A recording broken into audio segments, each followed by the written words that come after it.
اس کا اندازہ اس بات سے لگا سکتے ہیں کہ ایک نیوٹران سٹار میں موجود مادے سے اگر ہم ایک کھانے کے چمچ کے برابر مادہ لیں تو یہ ایک چمچ مادہ ماؤنٹ ایورسٹ جتنا وزنی ہوگا۔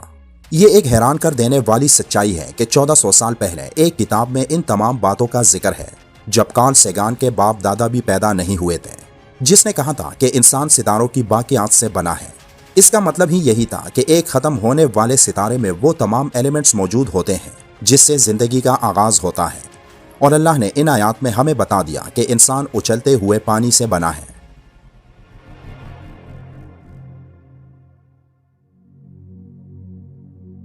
کیا آپ کو یاد ہے جب ہمیں اسکول میں واٹر سائیکل کے بارے میں پڑھایا جاتا تھا کہ کیسے پانی بخارات بن کر اڑ جاتا ہے اور دوبارہ بارش کی صورت میں زمین پر گرتا ہے؟ لیکن اس وقت میرے ذہن میں یہ سوال بھی آتا تھا کہ سب سے پہلے پانی زمین پر کیسے آیا؟ آج کی طبیعت اس قابل بن چکی ہے کہ وہ اس سوال کا جواب دے سکے، جیسے کہ مشہور امریکی فلکیات دان اور ادیب کارل ایڈورڈ ساگان نے یہ دعویٰ کیا تھا کہ زمین پر پانی اس وقت آیا جس وقت ستاروں کی پیدائش ہوئی تھی۔ ستارے صرف ان چیزوں کا نام نہیں جو ہمیں رات میں چمکتے نظر آتے ہیں۔ ہر ایک ستارے کے اندر جوہری توانائی ایک خاص سیریز میں جل کر اس ستارے کو ایک پیاز جیسی شکل میں ڈال دیتی ہے، جس کی وجہ سے مختلف مراحل میں کئی بڑے بڑے ایلیمنٹس بننے لگتے ہیں، اور ان بھاری ایلیمنٹس کی وجہ سے یہ ستارہ پھیلتا ہے۔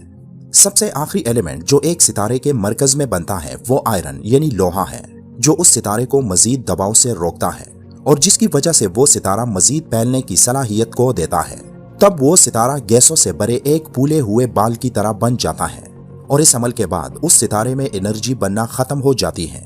کیونکہ ایک ستارے کی انرجی اس کے اندر جوہری توانائی کے مسلسل جلنے کی وجہ سے ہوتی ہے۔ لیکن جب آئرن اس ستارے کے مرکز پر قابض ہو جاتا ہے تو تب یہ سلسلہ رک جاتا ہے، کیونکہ لوہا جلتا نہیں، اور تب ایک ستارہ اپنے اندر موجود انرجی کو خالی کر دیتا ہے، اور یہی ایک ستارے کا اختتام ہوتا ہے۔ اپنے اختتام کے وقت ایک ستارہ زوردار دھماکے سے پھٹ جاتا ہے، جسے سپر نووا کہا جاتا ہے، اور سپر نووا کے بعد ایک ستارے کا صرف مرکز یعنی کور اس ستارے کے ملبے کی شکل میں باقی رہ جاتا ہے۔ تب وہ ملبہ ایک نیوٹران سٹار یا ایک پلسار سٹار کہلاتا ہے، جو انتہائی گاڑھا ہوتا ہے۔ اس کا اندازہ اس بات سے لگا سکتے ہیں کہ ایک نیوٹران سٹار میں موجود مادے سے اگر ہم ایک کھانے کے چمچ کے برابر مادہ لیں تو یہ ایک چمچ مادہ ماؤنٹ ایورسٹ جتنا وزنی ہوگا۔ وہ سپر نووا اس ستارے کے اندر موجود ایلیمنٹس کو کائنات میں پھیلا دیتا ہے، اور یہ وہی ایلیمنٹس ہوتے ہیں جن سے دوسرے ستارے، سیارے اور ہماری زمین پر ہر چیز بنی ہے، یہاں تک کہ ہمارا جسم بھی۔ 2014 کے ایسٹرو فزکس جرنل میں شائع ہونے والی ایک ریسرچ کی مالک گور اکنابل آل بیگووچ اور ان کی ریسرچ ٹیم نے پٹ کر بکھر جانے والے ستارے کو کائناتی سیمنٹ مکسر قرار دیا تھا۔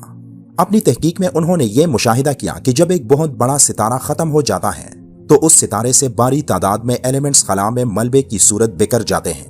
اور حیران کن طور پر ان کا ماننا ہے کہ سیمنٹ میں موجود ایلیمنٹس اس ملبے میں موجود ایلیمنٹس سے ملتے ہیں۔ مطلب اس ستارے کا ملبہ یا دھول صرف دھول ہی نہیں بلکہ یہ سیمنٹ کی طرح سخت دھول ہوتی ہے جو پانی کے ساتھ مل کر مضبوطی سے جڑ جاتی ہے۔ ستاروں کے اس ملبے میں موجود نیوکلیئر ریئیکشنز آکسیجن کو ترتیب دیتا ہے اور کائنات میں پہلے ہائیڈروجن گیس کے ساتھ مل کر پہلی مرتبہ پانی بناتا ہے، اور یہی ہمیں وہ جواب مل جاتا ہے جس کا ذکر ہم نے ویڈیو کے آغاز میں کیا تھا کہ سب سے پہلے پانی کہاں سے آیا تھا۔ سائنسدانوں کا ماننا ہے کہ لاکھوں سال پہلے ان ستاروں کے ملبے میں پانی کے ذخائر جب بننا شروع ہوئے تو وہ ملبہ نئی بنی زمین پر مسلسل گرنا شروع ہوا، جس سے زمین پر وہ ایلیمنٹس پہنچنا شروع ہوئے جو زندگی کے آغاز کے لیے کافی تھے۔ قرآن کی سورہ الطارق میں اللہ نے ان ستاروں کی قسم کھائی ہے جنہیں ہم پلسار سٹارز کے نام سے جانتے ہیں۔ اللہ اس سورت کی پہلی 8 آیات میں فرماتا ہے، قسم ہے آسمان کی اور رات کو نمودار ہونے والے کی، اور تم کیا جانو کہ وہ رات کو نمودار ہونے والا کیا ہے؟ وہ چمکتا ہوا ستارہ ہے۔ کوئی جان ایسی نہیں ہے جس کے اوپر کوئی نگہبان نہ ہو۔ پھر ذرا انسان یہی دیکھ لے کہ وہ کس چیز سے پیدا کیا گیا ہے۔ ایک اچھلنے والے پانی سے پیدا کیا گیا جو پیٹھ اور سینے کی ہڈیوں کے درمیان سے نکلتا ہے۔ یہ ایک حیران کر دینے والی سچائی ہے کہ 1400 سال پہلے ایک کتاب میں ان تمام باتوں کا ذکر ہے، جب کارل سیگان کے باپ دادا بھی پیدا نہیں ہوئے تھے، جس نے کہا تھا کہ انسان ستاروں کی باقیات سے بنا ہے۔ اس کا مطلب ہی یہی تھا کہ ایک ختم ہونے والے ستارے میں وہ تمام ایلیمنٹس موجود ہوتے ہیں جس سے زندگی کا آغاز ہوتا ہے، اور اللہ نے ان آیات میں ہمیں بتا دیا کہ انسان اچھلتے ہوئے پانی سے بنا ہے،